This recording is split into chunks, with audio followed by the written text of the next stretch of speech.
Apa itu Al-Quran? Jelas itu wahyu Allah. Untuk apa? Hudal linnas, petunjuk.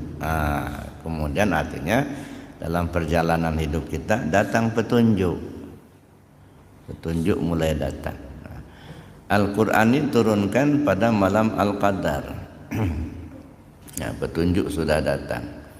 Apa yang terjadi ketika petunjuk itu sudah datang? Maka tergeraklah hati kita ingin belajar, tergeraklah hati kita ingin berzikir, tergeraklah hati kita ingin memahami ilmu ketuhanan, kan? Arahnya kan kembali ke Allah. Bagaimana kita akan kembali ke Allah kalau kita tidak mengenal Allah? Nah, diberi Allah petunjuk, sehingga maulah hati kita ini belajar ilmu ketuhanan, supaya kita ngerti, paham tentang Tuhan itu. Ya. Nah, setelah kita paham, datang petunjuk tadi, Lailatul Qadar. Lailah ini kalau dibahasakan malam. Apa yang terbetik di pikiran kita kalau kita sebut malam? Gelap. Ya kan? Kalau siang kan terang. Kalau malam gelap. Apa itu gelap? Gelap itu nggak tahu. Itu gelap. Zulmah, bodoh, tak paham. Itu gelap. Ya. Dia tidak mengerti mana yang halal, mana yang haram, tidak tahu mana sah, mana batal, tak paham ilmu tauhid, tak paham ilmu ketuhanan, tak kenal dia sama Allah. Itu gelap. Ketika masih terjadi gelap itu, datanglah ketentuan Al-Qadar. Nah, Al-Qadar itu artinya ketentuan. Sesuatu yang sudah ditentukan menjadi jelas. Nah, misalnya, kapan pengajian Buya di Aliman? Pada hari Minggu kedua pagi, ba'da subuh. Nah, jelas sudah ditentukan. Sebelum ditentukan masih meraba. Bisa hari Senin, bisa Selasa, Rabu, Kamis, Jumat, Sabtu. Masih gelap. Tapi begitu ditentukan minggu kedua, ya, ba'da subuh, sudah jelas. Nah, kalau sudah jelas, hilang keraguan tadi. Nah, Allah beri petunjuk, paham, ngerti kita tentang ketuhanan itu. Ketika kita sudah mengerti, paham kita tentang ilmu ketuhanan, mengenal kita akan Allah dengan sempurna, maka yang tadi tidak rajin ibadah menjadi rajin ibadah. Yang tadinya tidak kenal zikir menjadi kenal zikir. Yang tadinya malas berzikir rajin berzikir. Yang tadi tidak mengenal Allah menjadi kenal Allah. Nah, ketika kita sudah masuk ke pengetahuan itu, mengenal kita akan Allah, kenal kita Allah yang kuasa, kita yang lemah. Kenal kita Allah itu kaya, kita yang miskin.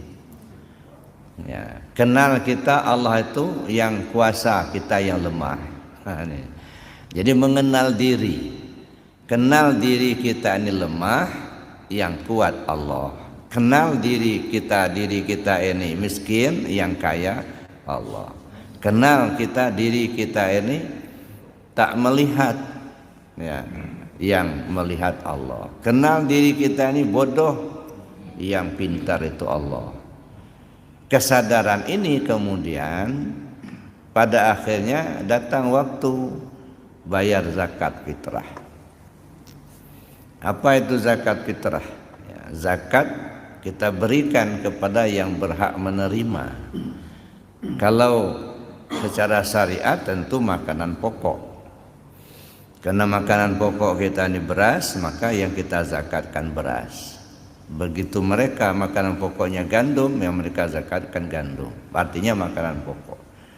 Mana yang pokok pada kita secara sifat? Yang pokok hayat, hidup. Yang pokoknya sifat 7. Nah, pokok di kita. Nah, sifat 7 atau sifat ma'ani. Diberikan kepada yang berhak. Zakat fitrah diberikan kepada asnaf yang 8. Itu yang berhak menerima dalam syariat, dalam fikih. Dalam kaitan ini yang berhak siapa? Yang punya. Jangan dikasihkan sama yang bukan miliknya. Siapa yang punya? Allah. Nah, berarti kembalikan, serahkan kepada Allah, berikan kepada Allah. Maka timbullah istilah dalam ilmu tasawuf, la hayyun illallah, la alimun illallah, la qadirun illallah, la muridun illallah, la sami'un illallah, la basirun illallah, la mutakallimun illallah. Nah, setelah kita serahkan, datanglah waktunya yang kita sebut dengan Idul Fitri. Kembali fitrah. Apa fitrah? Fitrah manusia awalnya tiada. Nah, kembali tiada. Fitrah manusia iman. Fitrah manusia ini tidak tahu. Kembali ke tidak tahu. Yang tahu Allah. Maka Idul Fitri itu sebenarnya inna lillah wa inna ilaihi raji'un. Nah, kembali ke Allah. Jadi Idul Fitri kembali ke fitrah, kembali ke kondisi semula. Fitrah kondisi semula. Awalnya tiada menjadi tiada. Tadi kita ngaku-ngaku diri kita ini ada. Nah, setelah Idul Fitri merasakan ketiadaan diri kita. Nah, itu fitrah. Nah, beda dengan pemahaman bahasa. Idul Fitri itu kembali. Fitir itu futur. Futur itu apa? Sarapan pagi. Nah, Idul Fitri balik sarapan pagi. Nah, jadi begitu 1 Syawal, nah balik sarapan pagi balik. Nah, makanya kalau Idul Fitri itu jangan berangkat dulu untuk sholat Id sebelum sarapan dulu. Namanya Idul Fitri. balik makan pagi. Nah, kemudian timbullah istilah halal lebih halal. Halal lebih halal itu apa? Melakukan perbuatan yang halal di saat sudah dihalalkan. Makan minum halal, 1 Syawal waktunya sudah dihalalkan. Maka disebut halal lebih halal.